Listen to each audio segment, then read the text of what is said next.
ஹானின்பா இந்த ஒரு வீடியோவில் விஸ்வநாத் அண்டு சன்ஸ் திரைப்படம் வந்து பார்த்தீங்கன்னா தமிழகத்தில் மட்டும் இதுவரையும் அட்வான்ஸ் புக்கிங் மூலம் எவ்வளோ டிக்கெட் விற்பனையாக இருக்குது, அதன் மூலம் எவ்வளோ கலெக்ஷன் இருக்குது அப்படின்றதான் டீட்டெயிலாக வந்து பார்க்க போகிறோம். அது மட்டும் இல்லாமல் டிக்கெட் புக்கிங் தொடங்கிய வெறும் 16 மணி நேரத்திலேயே அட்வான்ஸ் புக்கிங் கலெக்ஷனில் இந்த ஒரு திரைப்படம் புதிய ஒரு சாதனையும் படைத்திருக்குது. ஸோ இதையும் இந்த ஒரு வீடியோவில் டீட்டெயிலாக வந்து பார்த்துடலாம். அதுக்கு முன்னாடி விஸ்வநாத் அண்டு சன்ஸ் திரைப்படத்திற்கு நீங்கள் டிக்கெட் புக் பண்ணிக்கலாம் இல்லையா அப்படின்றத மறக்காம கமெண்ட் பண்ணுங்க.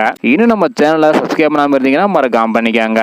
ஓகே அன்பா, வாங்க இன்னைக்கான வீடியோக்குள்ள போகலாம். ஓகே அன்பா, இதுவரையும் தமிழகத்துல அட்வான்ஸ் புக்கிங் மூலம் எவ்வளவு கலெக்ஷன் இருக்கு அப்படின்ற பாக்குறதுக்கு முன்னாடி வெறும் 16 மணி நேரத்திலேயே தமிழகத்துல மட்டும் 1 கோடிக்கு மேல வசூல் செய்து ஒரு புதிய சாதனையை இந்த ஒரு திரைப்படம் பண்ணியிருக்குது. அது மட்டும் இல்லாம இதுவரையும் வந்து பாத்தீங்கன்னா தமிழகத்துல மட்டும் 1688 ஷோ போறது உறுதியாக இருக்குது.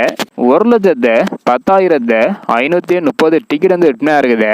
இதன் மூலம் 1,86,00,000 வரையும் தமிழகத்துல மட்டும் இந்த நேரம் முடிவுபடி அட்வான்ஸ் புக்கிங் மூலம் விஸ்வநாத் அண்டு சன்ஸ் திரைப்படம் கலெக்ஷன் பண்ணி இருக்குது. ஸோ இன்றைய நாள் முடிவில் கண்டிப்பாக 2.5 கோடி வந்து பார்த்தீங்கன்னா வர அதிகமான வாய்ப்பு வந்து இருக்குது.